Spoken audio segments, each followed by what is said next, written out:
Welcome to Trivia Club. You sound like Jonah Hill in the I'm 6 sketch. Don't get me started! Don't get me started! I'm 6! I don't know what I'm talking about! What was he doing with his hands? Because I feel like that was he's a much doing the younger... number 6 with his hands, but he's he's but 6, he so was he has also like weird doing, motor like... skills. But I feel like that's something you do if you're like, I'm 4. Like, 6, you don't have control over your fingers at You know the 6? psychological differences between proud 6-year-olds and proud 4-year-olds? I do. I hang out with a lot of kids. And now, deep thoughts.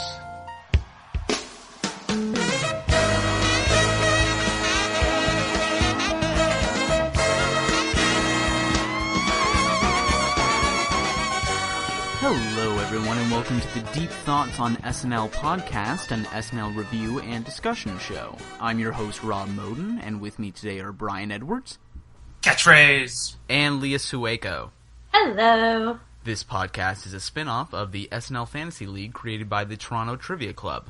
So for those who don't follow the SNL Fantasy League, it's exactly what it sounds like. Take a football or baseball or hockey fantasy league, and instead of using players, use SNL cast members. Every week, people are awarded points based on the screen time of their drafted cast members, as well as special points for things like swearing, singing, dancing, nudity, showing up on Weekend Update or Digital Short, etc. On today's show, we will be covering episode 12 of season 39 with host Jonah Hill, musical guest Bastille, broadcast date January 25th, 2014, and including such sketches as Heterosexuals Figure Skating, Couples Quiz, the Her Parody Me, and a new Good Neighbors short, Inside SoCal. Later on, we'll talk about the news of the week relating to SNL, such as the announcement of who will replace Seth Meyers on Weekend Update. Woo! The cast, you're very excited. The casting in an upcoming John Belushi biopic. And is it biopic? Biopic? Biopic? I feel like that's like an eye scan? Biopic. Moving forward, and the first guest on the Jimmy Fallon version of The Tonight Show, and the Seth Meyers edition of Late Night. So with that all out of the way, let's get to the sketches. First up, we have the cold open, heterosexual figure skating. Any thoughts? Loved this. This is one of my... Loved it. I thought it was a great sketch to start off the night. Really? I know Love is a strong word. Yeah, No, love. enjoyed it. I feel like any skit for this episode, love would be a strong word. Oh, it was fun. They actually went skating, which is an unusual thing for the show. And I was actually surprised with Bobby Moynihan, who we keep hearing, his foot's hurt, and then he gets on freaking ice skates. What is that about? Yeah, that's kind of Daredevil him, He still hasn't been fully integrated into the live show, but he's apparently good enough to skate around. But evidently he can eat some combos and put on some fucking ice skates. Mm-hmm. So... Mm-hmm. There were some good parts to it that made me laugh. There was the attempted kiss. The attempted I don't know, the whole Beck Bennett thing didn't really work for me. I kind of thought the Beck Bennett thing was the highlight for me. Oh my god. So it starts this week, so it begins already. I'm so happy that I wasn't thrilled with this episode because last week I feel like I just repeated everything Brian said. Please don't go back and listen to that. It was basically just me going, just word for word repeating what Brian said. I am a trailblazer, yes. So I'm glad because I hated everything this week. So I didn't hate this week. I didn't. Hate is a very strong word. Hate is a really strong word. So hold on, let's go back for 1 second. Brian, you watched this live, right? Yep. Okay, Leah and I had to watch it this morning, which will lead to some conflict later on because there's a sketch missing from the online version. I am a hero. So did that affect you, Leah? Because I felt like without paying attention to the group, we usually have kind of a live chat thread going during an episode. Without that going on, I just watched it by myself, and I found it pretty good, just in general. Yeah. I always watch it the day after. Okay. I get on the live chat and just lem off of everybody else's comments. I don't know if anybody's noticed that I do that.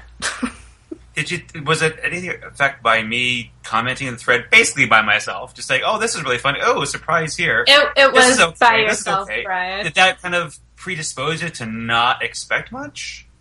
No. I mean, I'm one of those people who read the last page of a book before I buy it, so... You monster! Yeah, I'm a wild card, what can I say? I just imagine you like Charlie Day in the back of a van going, wild card! And jumping out. Always I do Sunny pull that a reference, lot. Nobody gets that? Yeah. I just picture spoiling You the want ending. us to clap every Right single away. time. Yes. Applaud my references. Please. At least you understand that. I don't know why you're not jumping on board. I also cook hot dogs in the back of moving vans. Yeah. No? That one doesn't? Quid pro quo. No. It's the same episode! In the figure skating sketch, there was Taron Killam and Cecily Strong as the commentators. So we talked about Bobby Moynihan was in there. Jay Farrow was in there. I thought that was pretty funny. I enjoyed his stepping and wondering Yeah. what was the question he had asked earlier, if he had to... He wanted regular shoes. Yeah, Yeah, if you giant can wear zip regular skates. shoes. And Kate McKinnon and Beck Bennett as figure skaters. I have Beck Bennett written down as BB on all my notes, and I keep wanting to say Brian Boitano. Well, it would have fit here. There you go. Sort of. What was the deal with them? It was his favorite waitress? He was he worked at, it was a brand of mechanics. Sorry, it was a brand of mechanics that I can't remember, and he was hitting on his favorite Applebee's waitress. Yes. And for some reason, she was completely dressed up like a figure skater. I love that. I love that He she was was in like his game mechanics face uniform. on the whole time, Mhm. despite his lame attempts to woo her. Yeah, I'm gonna say that's about it for that. Yeah, I was wondering whether to move on. And edit point. Next was the monologue featuring Noel Wells and John Milheiser in the audience as random people asking questions. Taron Killam as Brad Pitt asking him... He was great as Brad Pitt, wasn't he? Is that sarcastic? No, I was blown away. Okay, because I agree with you. People online seem to think that his Pitt impression should be more accurate rather than... But I find it just funny, the noises. Yeah. Me I too. feel like if they obviously haven't picked up on Brad Pitt's tics if they're gonna talk about it, because it was spot on. It was spot on. I would say Ashton Kutcher is not as good as his Brad Pitt.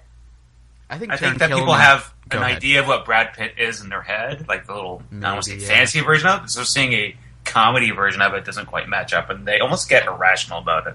Well, I think I was Taron gonna- Killam is good at the impressions where it's kind of just a general facsimile of the person rather than like a Daryl Hammond trying to get every single tick in detail. Yeah, I agree. Well, I guess to me it was a very good Brad Pitt from Ocean's 11 or any of the Ocean's movies. You mean a Brad Pitt impression? What did I say? Are there specific like periods of Brad Pitt to impersonate?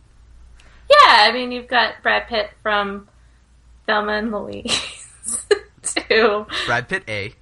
to Legends of the Fall, Brad Pitt. To These are some weird milestones you're picking at when Brad Pitt transitions from one Brad Pitt to another Brad Pitt. Brad Pitt the Mexican. What about Brad Pitt? Brad Pitt from The Darkest Timeline. What's he sound like? Keep going, Leah. We're staying on this. This is great improv. Brad Yes, Pitt. and? Yes, 12 Years and? a Slave. It wasn't. See, I was actually, because I just saw 12 Wait, did Years you a just Slave. jump ahead like 15 years to 12 Years a Slave? She wasn't Sorry, impressed by 12 Monkeys. Yeah, I'm not on board with, you know, I don't need Brad to be unattractive. You know? So we'll just skip past that. Oh, but Seven. Right? That was the movie. We're just naming Brad Pitt movies. Gold. I don't know what you're talking about. We know what Jeopardy category Leah would sweep in. And then Leonardo DiCaprio showed up. He was so awkward. Was he not awkward? I know Brian said earlier, he was like, oh, well. He was good. awkward in a different way than Jonah Hill was awkward. Jonah Hill was actually just shuffling back and forth in a really kind of distracting way. And then Leonardo DiCaprio, Jonah Hill was fine with reading. He was just shuffling around. But then Leonardo DiCaprio had like the most calm physicality, but also the most like flat delivery possible. But he didn't. He kept putting his hands in his pocket. He buttoned his coat at one point and then put his hands in his pocket again. And then he went to put his hands in his pocket and kind of missed and kind of started freaking out about it. I think that was actually at the goodbyes, though. Yeah, it was. I was like, now I see why you've never hosted SNL. You're an incredibly awkward kind of person. I would have preferred Leo to host this show than Jonah Hill. I think Leo, Jonah, knowing Leo was back there watching him, just messed with his mind the entire night. That's what I'm going to pin it on. Well, they worked together for 7 months on Wolf of Wall Street, and apparently Jonah Hill is still nervous around Leonardo DiCaprio. Yeah, but he had on like the full fake name, teeth by the and way, the fake penis, and you know, he was reinventing himself, and this was the first time Leo's ever seen him as just Jonah Hill, and Jonah didn't know what to do with it. Hey, my question is, these super guest stars that show up in the either pre-credits or during the monologues, and then are there at the end credits, what are they doing for that hour and a half? Are they hanging just out backstage? Every time I go on Chit-chat? Twitter during a show, I find out, like, all these comedians, like, people from the LA podcast scene, like, people who aren't big enough to actually be on Saturday Night Live, but they're still, like, part of that community, they all just apparently hang out backstage and watch. I've seen... Oh, yeah, because they have the epic party afterwards. That's true. But like the cast members, and then I go, hey, Leo's over there. I kind of want to talk to him, but I got to get dressed as a clown for this horse sketch in 2 seconds. See, that's a reference we don't get because me and Leah did not get to see that horse sketch. There was no clown in it. Spoiler. Oh, okay. Can I tell you a story? Go ahead. From my childhood? Oh, I thought it was going to be another celebrity as a douchebag story. I do actually have a story about how Leonardo DiCaprio broke my heart, but we won't get into that. When I was in the 8th grade, we had to write letters to ourselves, to our graduating self. And as 8th grade Leah, I wrote an entire letter about how I was probably now Mrs. Leonardo DiCaprio. And what was weird was it wasn't Titanic that did it for me. It was Man in the Iron Mask. Weird. Really wanted to marry Leonardo DiCaprio after Man in the Iron Mask. Because I thought it just showed so much versatility on his part, playing those two different characters. I want to go back for 1 second. So in 8th grade, you seriously wrote a letter to yourself where you honestly believed you were going to be Mrs. Leonardo DiCaprio by the time you graduated... Was this graduating 8th grade or graduating high school? Graduating high school. Okay. Which is not that far off base considering the age of the women he dates now. What bums me out is knowing, and in my letter I mention, he's 10 years older than you. He'll probably want you. But I am far too old for Leonardo DiCaprio now. And when Leonardo DiCaprio goes into a club and he sees a group of girls, there's one single trait, one thing on his checklist that he goes around and goes, are they at least 10 years younger than me? Yes. They're mine. Well, seeing as, he's never dated anybody close to his age, I would say that's probably... I'm just saying there are probably more things he looks for than just the age difference. Yeah, them to be a model and them to not speak English, I think is another one. And then the moment that lit up the internet, the Titanic recreation. Mm-hmm. See, that shows to me Leo was is very funny, I thought. He's making fun of his iconic role from, 30 years ago? Yeah. I mean, yeah, what a good sport. It's taken him 15 years to get a sense of humor about Titanic. Leah's really turned against her former... Your future husband. Yeah. I'll explain later. The once and future husband. All right, after we get through all the sketches, do you promise to tell this Leonardo DiCaprio story? No. It's not a Magnolia I'll take that as a yes. I hope it's just not at Magnolia Bakery again. It is! How'd you know? Every one of your stories is Magnolia Bakery. I think you because I make all of them up. And I'm starting to think that Magnolia Bakery doesn't exist, let alone your stories. No, she's angling for a sponsorship. I am. I'm trying to get so we can at the beginning be like, brought to you by Magnolia Bakery. They make delicious cupcakes. It's all sugar. A very localized business. What a great sponsor for a podcast. When a majority of our listeners are our friends in Toronto. I'm 6. The next sketch.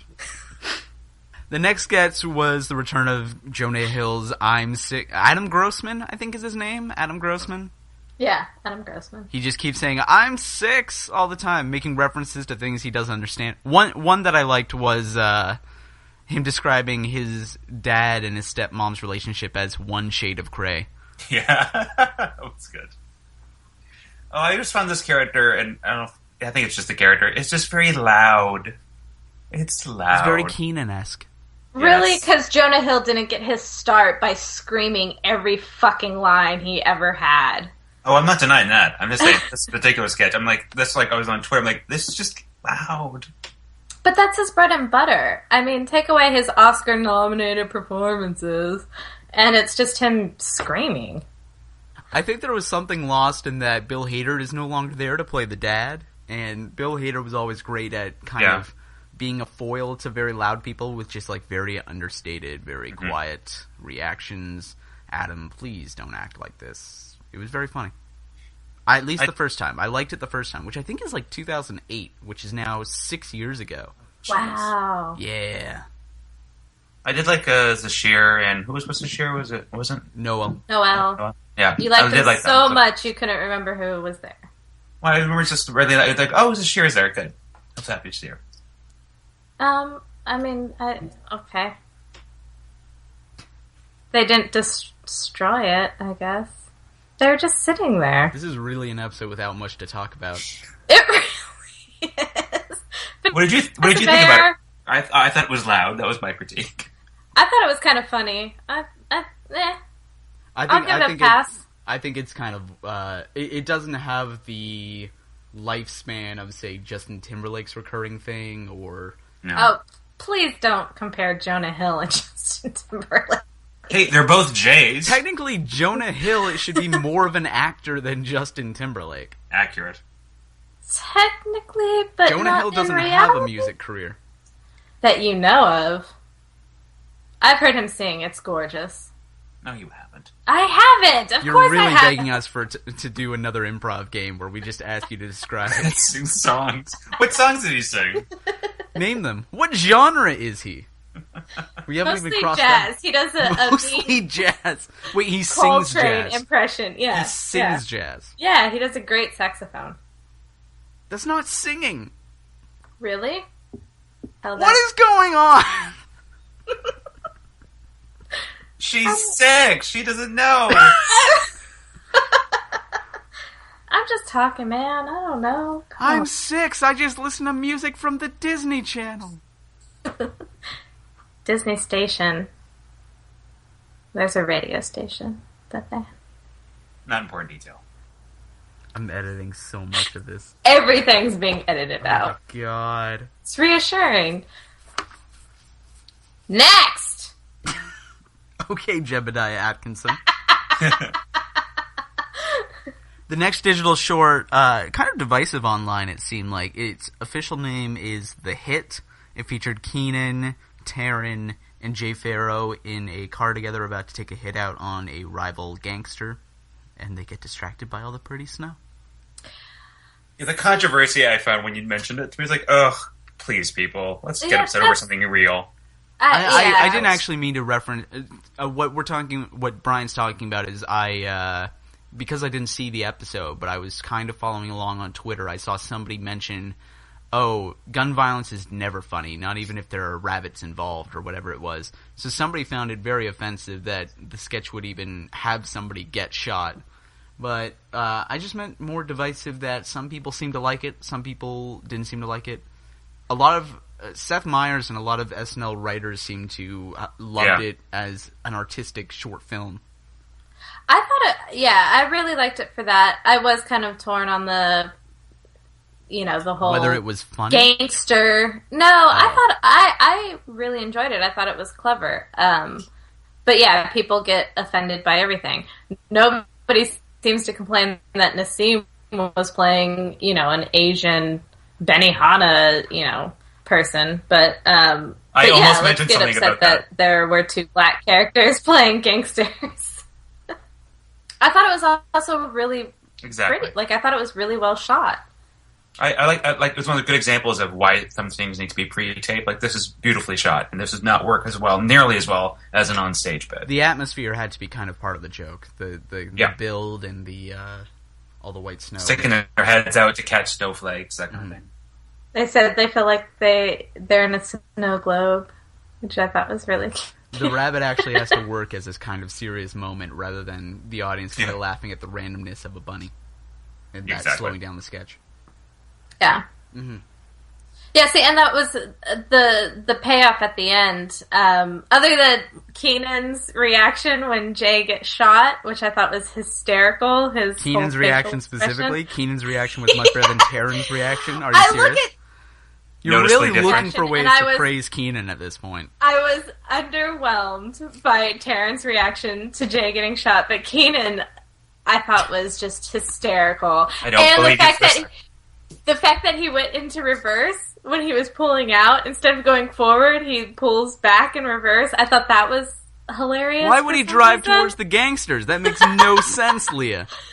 Brian, if Taryn was the driver in that sketch, and it was the exact same joke where he backed out, would Leah have found it as hilarious as she's finding the fact that Keenan reversed? She would be commenting on how Keenan did such a great job being on the passenger seat. And not reacting when Taryn pulled back. It was subtle.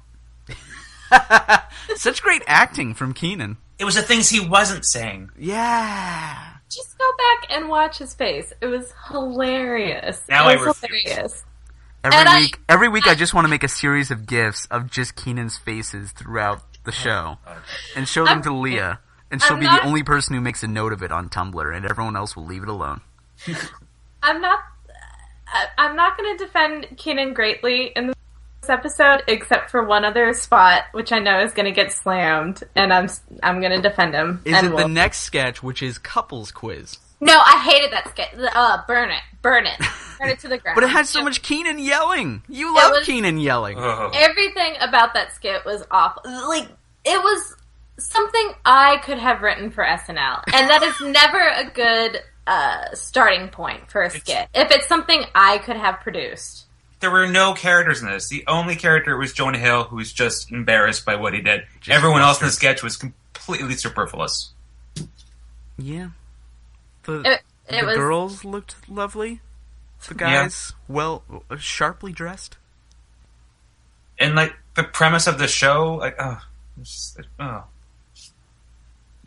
of like, they really had nothing better. There was really nothing. The one thing I found clever was the reveal that it was a clog on top of a clog. On top of the clog, yeah. That was the one thing that I really liked, was the reveal that once he said... You thought that he was denying it overall when he said, I went into the bathroom and there was already a clog in there. Yeah. And then they reveal, somebody pooped on top of the clog. I feel just dirty saying poop because it's such an easy reach for an attempt at a gag, at a laugh. I like that they went to the effort of checking and confirming that there was a pre-existing clog. Like that's the layers of the effort that they went to was the only thing I really enjoyed in that. Within the sketch that the characters supposedly went to. Yeah, that the characters went to the effort of figuring that out. Mm-hmm. I enjoyed nothing. And the explanation that it was a historic building and therefore there was a lot of red tape in repairing the toilet. Well, see, I thought that clearly that was supposed to be such a ridiculous explanation that it was supposed to be funny. I just found it like, they're clearly reaching for a reason why the entire premise of this sketch works whatsoever. Yeah, why they were so upset, exactly. Yeah. Yeah, it was. So we're not fans. No. Not of that one, no. That might have been my least favorite. We'll see. All right. Let's move to Update, which I thought was maybe the highlight of the night. I thought Update was the highlight of the night, actually, yeah. Well, there was one part that I was less impressed with, but overall it was good. Was it Keenan? And that's the part I'm going to defend to the end. I liked Keenan as the police officer in Update. It literally could have been any other cast member. Yeah, but he actually pulled it off, I thought. He delivered it in just the way he certain kept saying ways. Cecily? Yes. No, I don't even know how you say her name. I wrote that down. Cecily? Something like that. Cecily! I love the line, Bieber's dad is like, if Ed Hardy made a line of people. At least a line of people. Mm-hmm. He had a couple, I love the line, you never saw Scarface going into Avis. I thought that was. Oh, I must have missed that one. That was hilarious when he talks because the Lamborghini he was in was rented, and he was like, "That's not gangster." We're on the same side, Leah. Against Brian. I am against this. I didn't hate him. The I'm dropping a record. Hey, what's in your hands? Follow me on Twitter. I didn't hate it, but it was my least favorite part of Update. So you much preferred Kate McKinnon. I did. See, I didn't because this is my problem. I feel like every single episode of Saturday Night Live, and I don't know what it is, has a reference to somebody dating a dog. Literally a dog. I did not think that was where you were going to go with that. I thought you were going to complain that every episode now has, I wrote down Kate McKinnon or Nassim Hadrad doing an accent. That's what I thought you were going to complain about. But no, okay, so tell us what... Where else is there a dog dating reference? Yeah, how am I asking this question? What other references to dog dating / bestiality have there? I just feel like this is a joke that they do in every single episode, and it's really annoying me. Okay, where somebody's if you keep track of that over the next few episodes, I will start to believe you. Right now, I'm just thrown for a loop of what to say. I have no idea what she's referencing. I've never known that. This random accusation out of nowhere. As soon as she said, the guy I was dating was a dog, I was like, oh my god, the next line's gonna be, no, he was literally a dog. Come on. I did not see that at all. Leah's basically accusing a writer on the show of having a thing for dogs. I am. Which I don't know what to say. I actually think it's a thing for sheeps, but they don't want to be too forthcoming with it, so they're like, oh, just where did this elaborate theory come from? There have been so many references to dogs on the show, guys, but I have a second layer to this, where I think the writers are actually into sheep. I think she got an advanced copy of the updated book. Behind the scenes of the SNL. I did. There's some really disgusting things with animals. There's a whole chapter in the upcoming Live from New York update, which we'll talk about later, just on sheep love. Teaser. That's where Goat Boy came from. It is. But once again, they had to slightly tweak it. We're skipping over the best part of Update, which was Cecily's amazing Scottish fish accent. Well, I was going to come back to, this was Cecily's best update. Yeah. Absolutely. 100%. Mm-hmm. So, what was the premise of the joke? There was a bunch of barrels of Scottish whiskey dropped into a river. Yeah, and the joke was that a drunk fish responded with, and I cannot. You don't know me. You don't know me. Which delighted Seth so much he giggled, and then immediately and then he brought it back after his next joke. He just said it over again. It was so delightful seeing Cecily crack up at herself. And there was also a line in there that she delivered perfectly, which was about the new Oreos flavors. And it was I was it again? It was so Oreos coming out with like cookie dough and marshmallow or something. And it's like it's aimed at women who are just really having a bad time right now. Yeah. But she said it so. She said it perfectly. Obviously, I'm not a professional comedian. She was great. Yeah. You're not, Rob. How old are you? Why am I not a professional comedian at 23? Yeah. I mean, Colin Jost was... Colin Jost was hired to SNL at 22. Yeah. There were a couple of lines I want to go back to with Kate McKinnon. There was at least... she talked about her sister. They were running from bears or wolves or something. She got the silver. Kate McKinnon won gold, and she won silver. God rest her soul. And then she went... What are you doing? Laughing, Seth. Yeah, laughing. I enjoy laughter. I didn't know about the Sochi thing where they didn't have much snow there because of the climate, so they basically have to buy snow. I did not know and ship that it there. Look, we learn, which is so absurd to me. Weekend Update, we learn things. It's my education. It's where I get my news from. Yeah. Yeah. But I love that she's got like a ton of snow at her place, which is going to rake it in now. Take that, dog lawyer. Leah, I'm starting to think you're the one who has something for dogs. If you're picking up on all these random references. I hate dogs. Dogs ruin my clothes. Fact. I don't want to know. She's our Carl Pilkington. I don't know where this is all coming from. Oh my gosh, that's like the nicest thing anybody's ever... not supposed to be! No, I mean, not once you put him next to a midget, because... Where is this coming from? Because when I do my work Brian, I'm not going insane. This is actually happening. Right? All these things she's saying. I feel like I'm going to wake up soon. When I do my work, which I have... My work. I do from home, I watch Idiot Abroad, and I was watching it last night, and it was the 3rd season. I know you're going to edit all this out, so it's fine. It was the 3rd season, I was genuinely not thinking about it until you said that. Because I realized that this story you're telling about watching Idiot Abroad season 3 is going absolutely nowhere. What's Willow? What's his name? Warwick Davis? Yes, Warwick Davis. Carl Pilkington has some really not nice things to say about little people. The end. That's the end of my story. Riveting. I'm laughing into my hands right now. I look forward to the book being released. Oh my god. No, I was kind of surprised. I was like, wow, can you say it? But fair enough. Warwick was a bit of a dead weight, you know. A tiny dead weight, but, I mean, just... Oh my god, Leah. Just stop.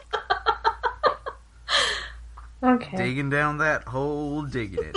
Digging up them holes. Oh, that's gorgeous stuff. That was the song from the movie Holes starring Shia LaBeouf. Oh, I saw that in the theater. He said embarrassed. I saw it in the theater too. But I was also the age demographic that had just read the book. I was going to say, Brian, I feel like you're far too old to have seen that in movie theaters. I don't know why I saw it in the theater, but I did. That was like 2002, 2003. What age were you? Oh, jeez. 25. Why? Did you go by yourself? No, I think I was with one of my friends. I think it was one of the things where we went to go see one movie and it wasn't available or we missed it or something, and, well, we'll go see this. I don't feel like that's an acceptable answer. It almost checks out. I'm still very suspicious. Literally was 12 years ago. Do you remember why you saw movies 12 years ago? Yes, because I was a child, so I went to see a Disney movie. Maybe I'm a child at heart. Do I have to explain why I saw Holes when I was 13 years old? I think that's an explanation in itself. Oh, my goodness. Next sketch. Oh, this is my time to shine. Sweetland Ranch. Tell us all about Sweetland Ranch, because we do not know what happened. So apparently it's not online because it involves some sort of Joni Mitchell song. I hated it. You didn't see it! I love Joni Mitchell, though. Okay, so we open on Sweetland Ranch.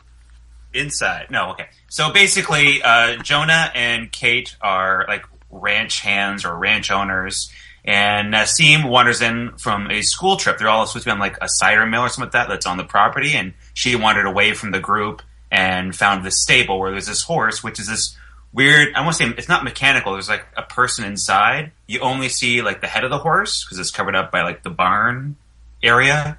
And so they're like, oh, hey, kid, hey, why don't you hang out here? And she complains that, well, I don't have any friends. So they're trying to cheer her up and say, well, you got 3 friends right here, including this horse. And the horse is like whinnying or neighing or whatever. And, like, we'll come back here, and they're showing her the horse, and like have to make sure you touch, when you're behind a horse, touch the horse so they know that you're behind you, behind the horse, so they know you're there. And Kate lets go for a second, and the horse like immediately kicks her right in the stomach.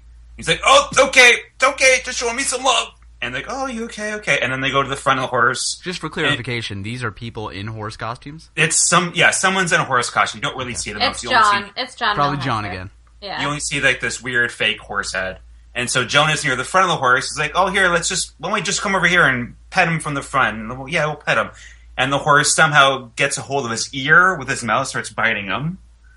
And so like, oh, it's okay. And then eventually the horse, I think, kicks them from the front legs, kicks Jonah in the front leg, and that's basically the gist of it. The horse is attacking people, and they're trying to be nice to this little girl, quote unquote. Sounds like gold. I'll give it a 7 out of 10. The jarringness of the horse attacks were the funny bits, and Kate was really good. Jonah had this weird like ranch accent, if you can picture that, and a very bizarre like older man, long-haired wig. Kate was Kate, which was good. Nassim was good, playing a little girl character. Nothing out of the ordinary there. Is it worth seeking out? Is it worth seeking out? Me and Leah trying to find it. No. For the weirdness of the horse looks odd. Like, have you seen pictures of people... Is it a gremlin? Is it actually a gremlin? You seen that horse head thing that people do, I don't know why, at hockey games or something? There's like a plastic horse head that you wear as a mask. What I'm imagining is the horse from... It was some recent season of Family Guy where it's just completely cross-eyed. And This one's not animated, though. Okay. It wasn't a TV Clubhouse animated sketch. Okay. Well, you should have said that up front. Please. Sorry, should have specified this is not animated. Okay. You're doing a horrible job, Brian. I'm sorry. Can we do this again? From the top. Here we go. Take two. We open on Sweetland Red. Hey guys, welcome to the Deep Thoughts on SNL podcast. I heard deep throat. Did you say deep throat? I said Deep Thoughts. Oh, it Are we cut gonna out go back at to the tape a again? Weird time. No, please don't go back to the tape. Did that clarify it last week? I'm not sure. It did, like, when you slowed it down super, super slow, it did sound like that's what I was saying, but I maintain that is not at all Fly what girl I or said. flag girl? I said fly girl. Flag girl. Flag. Flag girl. I hear flag girl. I'm drunk I can't most even. of the time. I can't even don't hear know. what who Brian is agreeing with. Flag girl. You're Flag. agreeing with me. Yes, flag. All right, I'll take that. Let's move on. See, when you were saying that just now, I thought you were just saying it with flair. Like, flag. I'm gonna have to slow down so many segments of this podcast. Flag girl. Moving on. Her parody of Her. Spike Jonze trailer. Me. Brilliant. Amazing. I quite enjoyed this. Wonderful. Yeah. The Internet production loves it. values on this were spot on. It looked like it was clips from the movie. Yes, I'm sure I think it was. I think they might have actually used clips from the movie Yeah. for Yeah, I'm pretty sure for they instance, did. Atmosphere. the shots of the computer, but otherwise, yeah, completely spot on. But it blended so Wardrobe, well. Cinematography. Yeah. I even love the joke about the pants because when I was watching Her, the one thing I kept thinking was, why are his pants so... Why thought is that- everyone's pants so high? Everyone's been talking about that though. I thought that was the most obvious joke about in the entire thing. So, but, Like, you know, but different why steps. in Her? Like, why in the future do guys all get on board with, let's wear our Well, pants as up to our... Jonah Hill and surprise guest Michael Cera said when they were in bed, future's weird. Exactly. Yeah, I know the thing that always caught me off in Her was the collars being flipped inverted into the shirt. I don't think it's inverted. As far as I know, it's kind of like Henley style, where they're just buttons. There are no flaps to them. But weren't they like, instead of the flap being on the outside, the flap was tucked in so it was touching your neck? I'll be honest, I've seen the movie twice in theaters now, and I was looking the second time to try and figure out if they were inverted. And as far as I can tell, So odd. as far as I can tell, they were just there were no flaps to those collars at all. Oh, man, we've take got your word for it. problems. The Me parody, yes. I thought that was, and it was a great take on it. It wasn't just Her, it was from the makers of Her, so it was like a follow-up in a way. Mm-hmm. Mm-hmm. It wasn't the obvious ones that the internet has gone to, like Him. Yeah. Yeah, exactly. It, although there was a great internet one where somebody edited in Philip Seymour Hoffman dialogue as Samantha. I recommend anybody listening go and find that because it is amazing. Just For a second, and I was confused at first, but I go, is that Michael Cera or Milheiser? I couldn't tell at it first. took a second for, I think, the audience to clue in as well that it was Michael Cera. Perfect casting for that. Yeah, it was... First appearance of Michael That's pretty Cera on exciting. Saturday Night Live ever. Really? Oh. Yeah. He hosted a... See, here's the thing, because I was doing the unofficial point tally for later, and I was trying to figure out if he counts as a former host, because he hosted a live episode at the UCB Theater during the writer's strike of 2007-2008.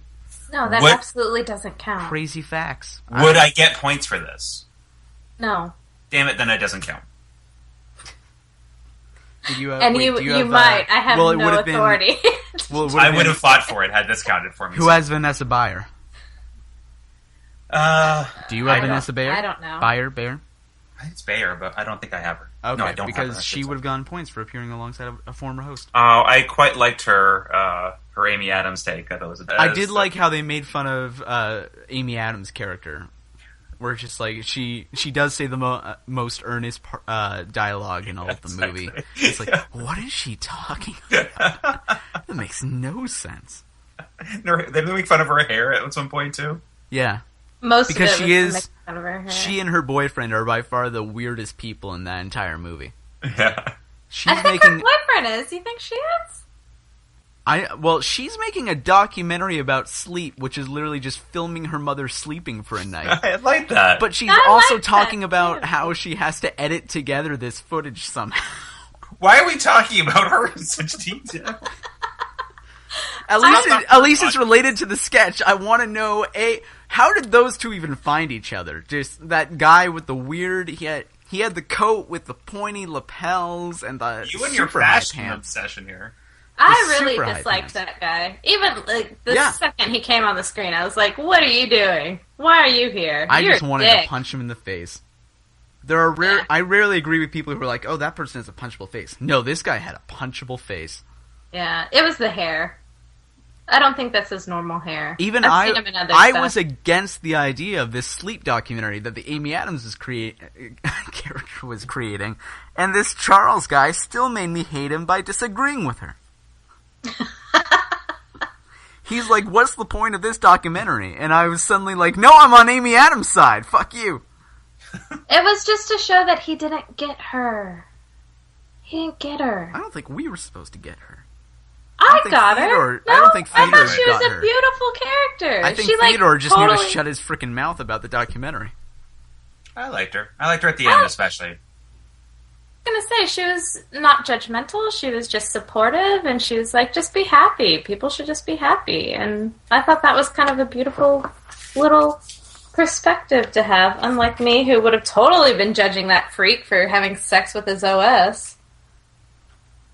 We were A Spike Jonze film, down in theaters now. In theaters now. Go see it. It's the best film you'll see this year. Or last year, or whenever. Next sketch was in various places known as Dinner Party, Boss Dinner. I titled it You're Blowing It. I liked the concept. I found it funny at first, at least.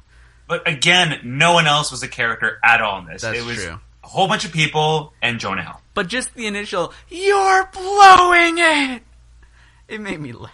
The only part I really liked is when they eventually told him, "We can hear you," when he's wearing the makeup, which he thought somehow was convincing. That was the only part I liked. And then he went back and he went, "They can hear you!" Okay, I found it very funny. I don't know why. I'll just admit it. Admit it. You loved it. It's your favorite sketch of the night. I really liked it. I really liked how he's like, "You're blowing the chance to sleep with the black guy's wife!" And 80 just kind of like, "Yeah, okay, I'm into it."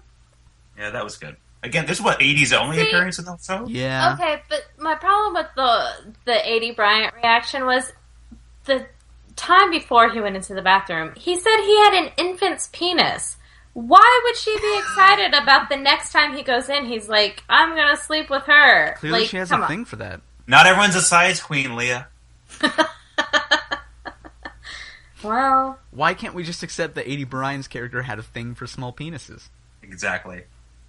Infant penis, that's different than a small You're willing to penis. accept the idea of the grown man having the infant penis before you're willing to accept 80 Bryant, who has already said, "Yeah, I'll cheat on my husband," right in front of the husband. Is he willing. seemed okay with it, too. Yeah. No, he was like, fair enough. So any Keenan notes on this sketch? Yeah. Tell us how Keenan saved the sketch this time. The sketch was all around horrible. There was nothing good about it. Including Keenan? Sketch. I mean... I think you just bashed Keenan. Yeah.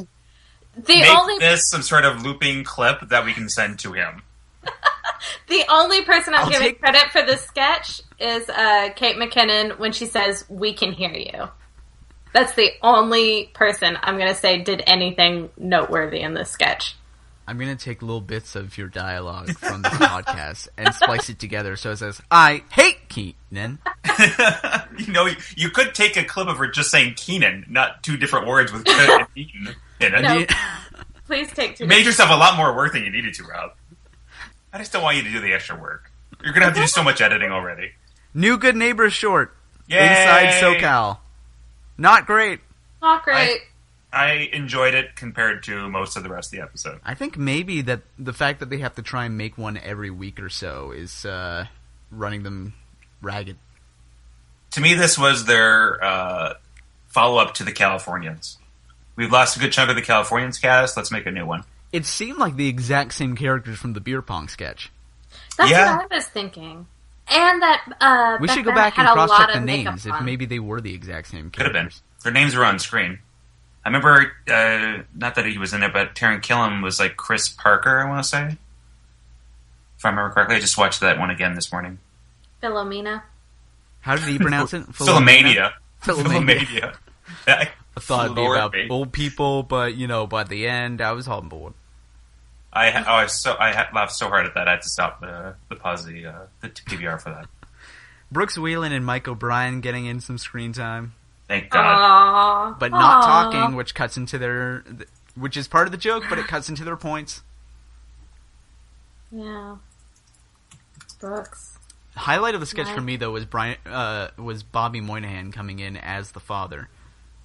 He had that father character. He just had a stare, just a look about him. It was, and he sounded a bit like his Anthony Crispino, secondhand news guy from Weekend Update. But he came back the second time and just absolutely lost it on them. That was amazing. The glare he was giving them made me laugh so hard. And Bobby Moynihan can look like a much older person when you slap a mustache on him. I don't know why, but it makes me laugh. I agree. That was of all the sketches that night. That was in my top 3 probably, just because of stuff like that. Well, compared to what else I got, Dinner Party, I'm 6. It was not an overall stellar episode. What about Ex-Porn Stars? Ex-Porn Stars was obviously better. Yes, my much retweeted quote from the episode for some reason. What's that thing you press with your feet? Testicles. I did enjoy a lot. This is a sketch that's completely like one-liners, and I always enjoy some of the weirder details. I also love the details of they obviously couldn't afford Lamborghinis, either the show or the characters, so they had toy cars in the background on pedestals. Yes. I noticed that too, which was great. Cecily Strong's little impersonation of a seal, and the hilarious everyone mispronouncing Lamborghini the entire time. Lamborghina was Limberginas. Limberginas. See, that was clever, I thought, because it's limber vagina. Yeah. Does Jonah get points taken away for breaking? Jonah? Did he? Yeah. Break? The first time he comes out and he's like, "Okay, bye," and he goes in reverse, he starts laughing like he's breaking. Oh, I didn't notice. I did notice. Not at least on the unofficial tally. Although I think I'm the only person who gets hurt by that because. No one had him. Yeah, why are you arguing against... You drafted Jonah Hill. You get points for Jonah Hill sketch appearances. Why are you arguing against him getting more points? I was just wondering. Just being honest. Yeah, it's just been weighing down on me since 10:30 this morning. Confession time. Yeah. I liked there was one part where it was just like, I was once having sex with a guy, and it felt like there was an alien in my stomach, but it was really just his penis. And I'm like, hey, how'd you get up here? I guess I'm not a morning person. Exactly. I love that. I guess I'm not a morning I'm not a morning person. Such a random tag to it. It's those lines, but was the that mannerisms. Vanessa or Cecily though? I was looking down. That was Cecily. Cecily, okay. yeah. Cecily had a great episode performance wise. Everything Absolutely. she did, she sold really well. Yeah. Absolutely. Even in the couples quiz sketch. Yes. The girls As well she could. Oh, I mean, there wasn't a whole lot to work with. I think she said like one thing the entire time. But, yeah. So overall, our impressions of the episode. It was a hard come down from Drake. Yeah. That's all I'm saying. Like, That that was was true. the fine. Both host wise and in that terms of the guy, strength but of the Jonah sketches. Hill did. Not great. I don't know. Anything where Jonah Hill was... Like, there was a couple sketches where Jonah Hill was the only thing in the sketch, basically. Everyone else is window dressing, and that's never a good sketch. Jonah Hill as a host, I thought, is generally enjoyable and can be plugged in places, but yeah, as the center of a sketch, he might not be strong enough live to do that. I mean, he as an actor, he relies on improv a lot, and not being able to go off book here probably made him nervous. I don't know, maybe. He wasn't the smoothest cue card reader either. Mm-hmm. I mean, that's not for everyone. Obviously, in the I'm 6 Adam Grossman sketches, he was just reading straight off of cue cards the entire time, right off, like to the right of the camera. Which is weird because I thought that was the best skit he did all night. It's a character he's played. I think this is his third time. So. Yeah. I never want to bash anyone for cue cards because they change those often right up to like literally seconds before they go on. So I'm never one to get upset when someone's, they're reading. Drake, I never do. Than others. Drake seemed to do really well last week. He didn't seem like he was reading cue cards at all. Yeah, some are better than others, that's all. It was noticeable with them. Mm-hmm. Noticeable with Jonah is probably the hardest criticism we can give on that. Yeah. Yeah. Anybody watch all the Bastille? I did. I love. I recognized the first song, and but I didn't feel the need to listen to all of it. I was frustrated by the second one because I was trying to figure out what song it was, but for the life of me, I could not get 3 words together to like Google lyrics for them. It's like, what are you saying? You're just dragging out words. Apparently, a lot of people did get the first song correct. Yeah, I thought because it was an older single, it wasn't going to be the first song compared to their more recent single that was apparently just as chart-topping. But Pompeii was the first song. Just about put it as one, and I was like, no, I'll put it as the second one. Me too. Damn it. And then Oblivion was the second one? Yeah, that's right. I got points for the first one, but not Oblivion. Was it at least a solid performance, Leah, since you know of them? I'm a big fan of Bastille. I like them, so I'm not gonna... I want to lick the guy's face who sings. I watch their little covers. Did you say and lick his face? Yeah, I want to lick his face. Which is a lot more PG than what I actually want to do to his face. I really appreciated your Americanization of Bastille. That was fantastic. Bastille? Bastille, basically. Well, when Jonah... Who was it who announced him first? Jonah Hill? He announced both times, yeah. I thought he was saying Barstill. I was like, who's Barstill? When they first started playing. Guys, I'm starting a band. It's called Barstool. There we go. Band name called it. It's us. This is our band name. I can play the kazoo! Do we want to go through the points? No. Yeah, sure. Rhetorical questions are something you have to do when you host, Leah. One day you might learn this. If you get up to my level. Probably not. So, you get 59 points for Jonah Hill. Oh. Thank you. You didn't seem excited whatsoever. You had an extra 59 points that no one else gets. Yes. You should be excited. But I did it because Mike O'Brien was in one skit, and then Nassim, I got... Like, Jonah Hill made up for me having 2 cast members who did absolutely nothing. That is true. Nassim Pedrad, 10 points. Mike O'Brien, 5 points. I've got O'Brien too, you know. Yeah, me too. Well, that's your bet as well Beck as Bennett mine. got you 40. Beck did it really well. He was better than like half the regular players. There were a lot of points given out for being in the cold open, and Taryn and Cecily both getting 20 for Live from New York. Strong. And my girl Cecily and Kay kicked some butt again this week. I was very happy. Yeah. So let's go through it. Rep Company, Taryn Killam, 82 points. Cecily Strong, 57 points. Kate McKinnon, 50 points. Keenan Thompson, 32 points. Bobby Moynihan, 30 points. Jay Farrow, 29 points. Vanessa Bayer, 27 points. Nassim Pedrad, 10 points. 80 Bryant, 5 points.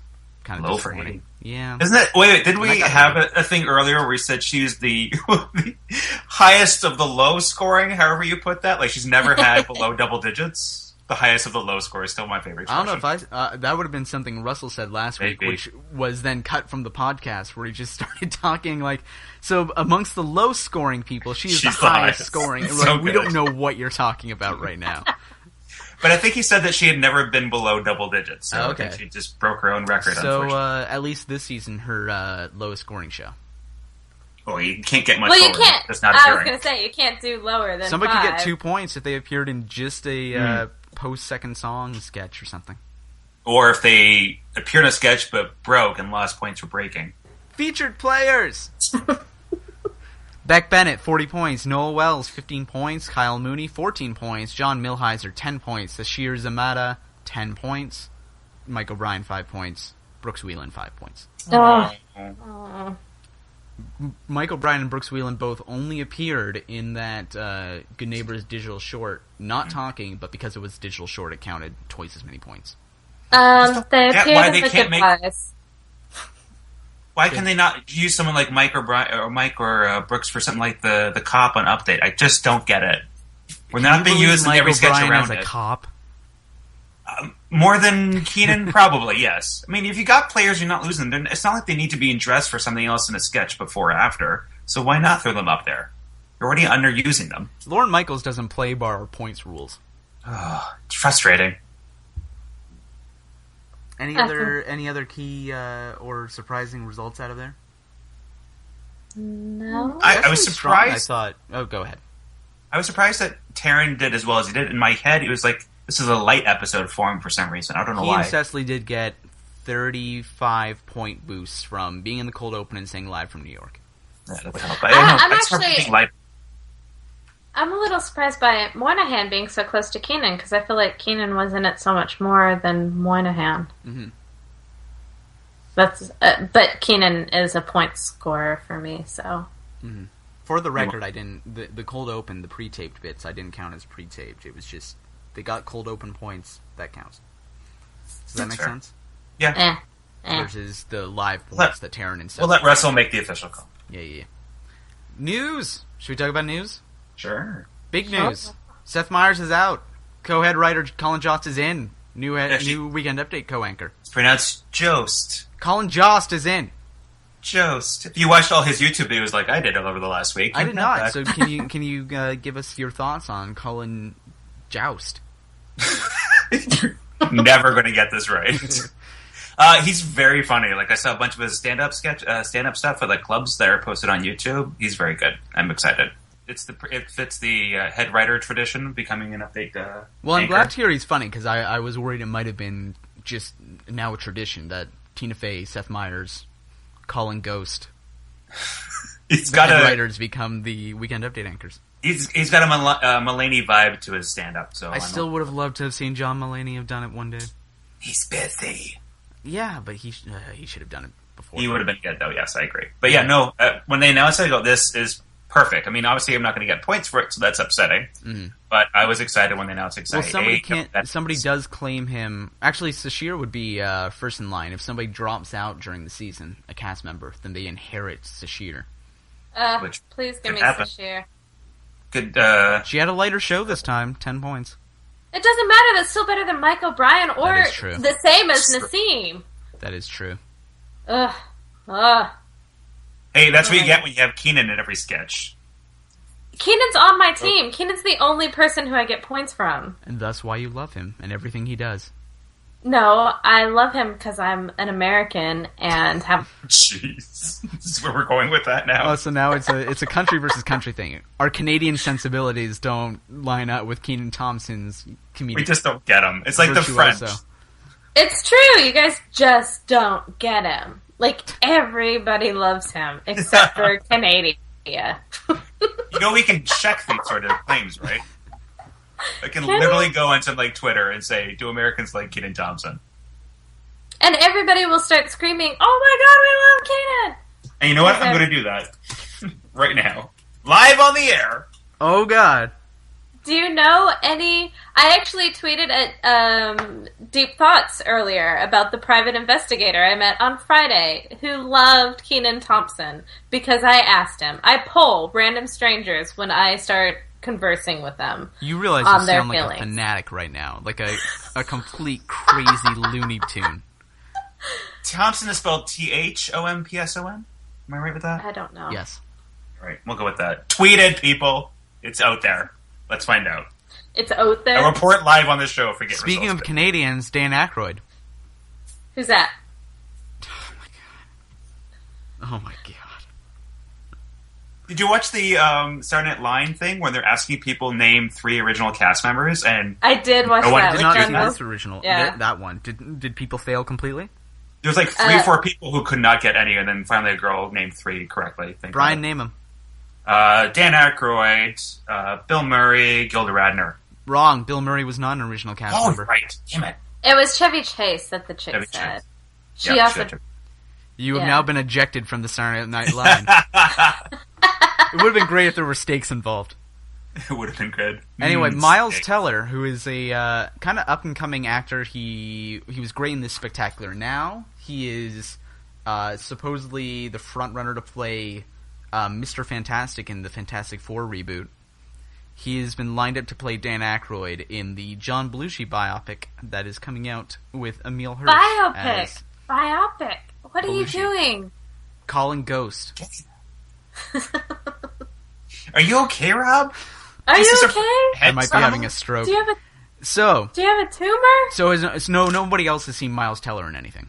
I'm looking at pictures of him now, and I don't see it. I've seen pictures of him. He's not cute. He's also co-starring in That Awkward Moment, which is the upcoming Michael B. Jordan, Zac Efron coming-of-age comedy thing. I've seen that. He's not cute. Was Dan Aykroyd cute? No.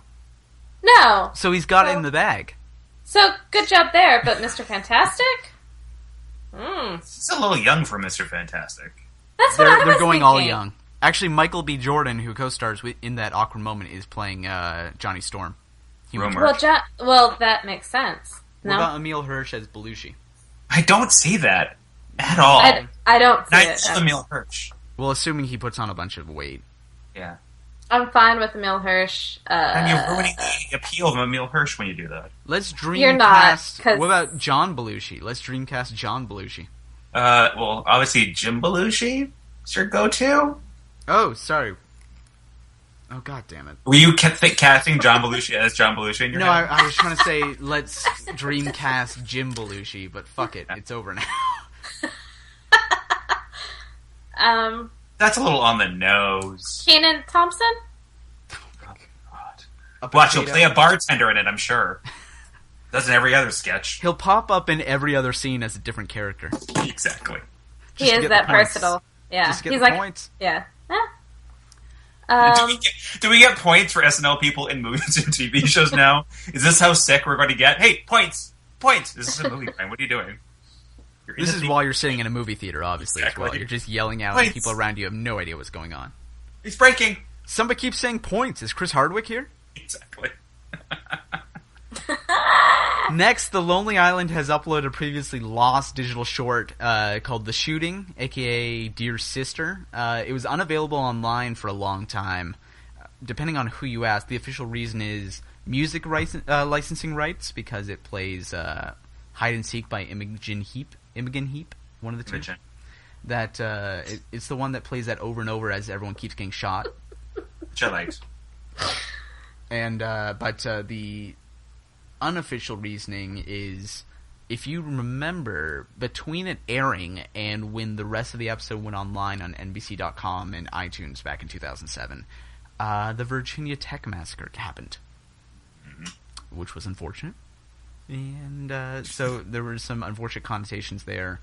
I read this recently on Twitter that guns are never funny. I think we can all agree that guns are never funny. Gun violence is never funny. Guns and are this funny, was, gun violence is not. based on the number of gunshots, at least 100 times less funny than the Jay Farrow short. Shia LaBeouf getting shot isn't kind of funny. Well, I in was retrospect, actually watching it and I was like, "Oh, look at little Shia." Exactly. Remember when he didn't have when we all douchey liked facial him. hair? Oh, before he looked like a homeless person. You're playing Oh. Rob today to Rob thoughts back then. Had this aired back in 2006 or 7. You're like, oh, he's so cute. Like Well, I did. here's an interesting thought, is that this short is making fun of an OC season finale. Yeah. Which means it's just plagiarizing the OC. Yeah. And thus we know why Shia LaBeouf was so keen to be in this sketch. Because as we all know, all art is plagiarism at its core. Nailed it. Yeah. Nailed it. Also, Shia LaBeouf was in Holes. Wait, can we go back and redo that? This is all coming full circle. Yeah. The I number just 23. repeated Ryan. It's one of my favorite digital shorts. I'm glad that it's actually available online officially now. I like that. It was just it was one of those bets where it's not one note, but one note joke-ish. But the fact that they repeat it so often just makes it funnier. It's a building one note. Exactly. Yes, it's very good.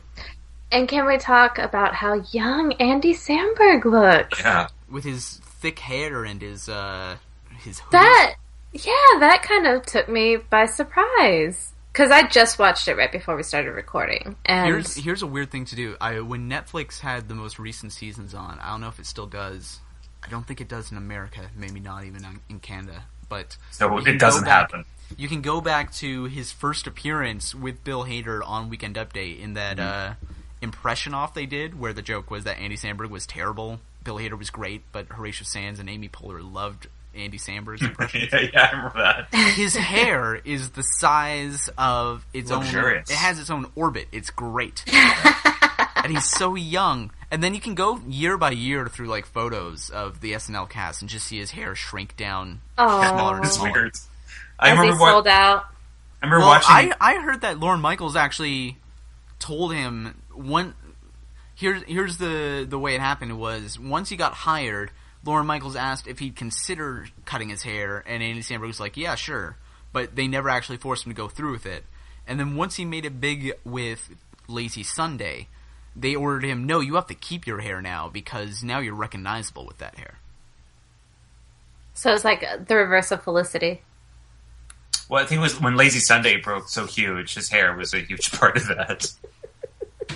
I just want to throw in a Felicity reference every, podcast. It's topical. Finally, there's going to be an updated version of Live from New York at Saturday Night, which is a well-regarded oral history of the show. Came out around 2001, written by Tom Shales and James Miller. James Miller now, as far as I know, works at ESPN, but he tweeted about how he's working on an updated version. When we talked about this on the chat thread, I don't think anybody really knew what they were going to cover, because the first book is very heavy in terms of behind-the-scenes drama. Controversies. Yeah. Yeah, and the big thing about the show in the last decade has been how everyone seems to get along. Yeah. Well, that's what you know. Well, I actually read a book about UCB last month, and Ooh, I'll find out more about that later. That was a combination. The thing I'm thinking of is, there were stories in there about Saturday Night Live cast parties afterwards, because as I was saying, anybody kind of in that UCB scene at least got to be backstage at SNL and go to those parties, even if clearly they weren't famous enough to actually be on the show. Mm-hmm. But second of all, there was a strong implication that UCB was kind of founded on the idea of you always help your scene partner because it always makes everybody look better. And so that's where this kind of generation of comedic performers who seem very well adjusted and have very little behind-the-scenes drama has come from. Because everyone has kind of a UCB outlook of, well, so long as everybody looks good, you look good as well. Exactly. So it's far less competitive. Yeah, I'm interested to see what they can mine for behind-the-scenes stories. Well, I guess there'll be a lot of host controversies. Yeah, they just missed out on covering the fallout of September 11th. There's probably some interesting stuff that's booking true. Giuliani and all that. Yeah, and the Drew Barrymore didn't want to do it, the anthrax thing and all that. Oh, yeah. And she left, then she came back. Yeah. I guess so, in the early part, especially in the early parts of the 2000s. Was it Drew Barrymore, or was it, I feel like it was Reese Witherspoon? Reese Witherspoon did the 9/11 show, but the Anthrax show, when the Anthrax was in the 30 Rock building, that was her, and she left and then came back. Oh, okay. Tina Fey just bolted, too. Yeah, without talking to anyone. Yeah. I guess it would be fun to have the oral history from the cast members that we more recently know. Mm-hmm. Getting, hearing Taron Killam and Amy Poehler talk about it. I'm just upset because I literally already bought this book a year ago, have not yet read it. So I feel like, fuck, now I have to get another copy of the book. That's on you. Yeah. Just go to one of those bookstores, sit in those armchairs. Just read the last 10-year part. Yeah. They love it when people do that. That's why they put armchairs. Just put my old copy there. Anything you can ask for a trade. Yeah, try trading them. We do that. I don't know if you can go into a chapters and just yell, anybody want to trade some books? I'm pretty sure that's how that works now. I'll just do it. I'm sure no one will care. Yeah, you'll be fine. It's Canada. Book. Anything else to talk about this week? What do we expect? Were we hopeful for Melissa McCarthy? I am. I think she's always good. There's probably going to be a sketch where she falls down. Yes. I expect some physical comedy. Not entirely looking forward to that. Didn't they do that? Wasn't that a recurring thing they did? Where I feel like they did 2 different sketches where she was falling down a staircase in old movies? Or was it just that in the sketch they had the supposed actress that she was playing appeared in multiple movies and fell down staircases every time? I don't know. I think it's more just Melissa McCarthy being good at pratfalls. But yeah, Melissa McCarthy, Imagine Dragons. I don't know anything about Imagine Dragons at all. Radioactive, radioactive. Beautiful. Radioactive, radioactive. So glad we're in a band together. Mm-hmm. Barstool. New single coming soon. Barstool. A cover of Radioactive by Imagine Dragons. I'm gonna have to hit Wikipedia and just guess again. But if people they appeared last year. Actually, I probably shouldn't tell you this because it's only going to help with your points. But they appeared last year, as far as I'm aware, and already played that song. So they probably won't play it again. All right, good to know. Yep. I probably wasn't going to pick it anyway, but good to know.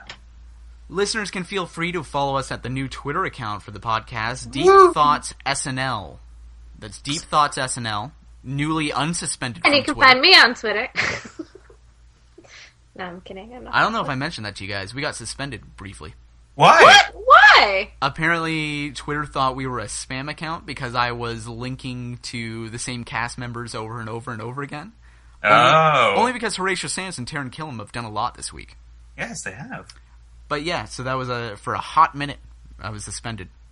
Did you have to do anything, or did they just unsuspend you? I had to say it was like being disciplined as a schoolboy, where it was just like you have to promise not to abuse the system. It was actually just like a page of like, you promise not to keep on mentioning people so often. You promise not to abuse the system. You promise. Rob. I know, and I just had to say yes, I do. Wait, Yes, are you sir. not supposed to mention other people on Twitter? Not Apparently repeatedly. not an amazing amount because it considers it spam. But we did get Interesting. most of our followers did come from when Taran Killam and Horatio Sands each retweeted when I promoted their projects for them. Who would have Really? thought? Twitter does not seem like a system that was born on the idea that there will be accounts that just love certain other people on Twitter and will just constantly promote their shit for them. Huh. Yeah. Crazy. It's interesting.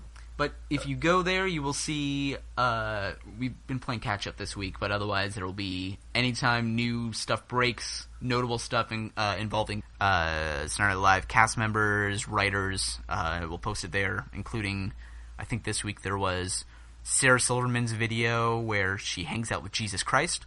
Loved it. Some casting news about Tina Fey's new sitcom. There was... Hated it. Podcast appearances by Horatio Sands and Paul Britton and Taran Killam. Oh, I strongly recommend the comedy Bang Bang with Taran it Killam was and Paul stellar. Britton. It was great. They play Stellar. characters where they are apparently old-timey... They sound like old-timey boxing coaches, but they are training horses to fight other horses. Oh, the visuals on that are just so spectacular. I broke down laughing on the sidewalk in Toronto when Taran Killam broke himself, just going like, you need to laugh. We just come out, we talk to the audience, we say, everyone, you need to laugh. Now for your entertainment, a horse is gonna come out and punch another horse to death. The image of them standing on a pile of horse bones. And when they did a bunch of math to figure out, because apparently 1 out of 7,000 horses can actually fight and punch, so they have to go to like hundreds of horse births per day. It's great. Everybody go listen to it. Leah, go listen to it.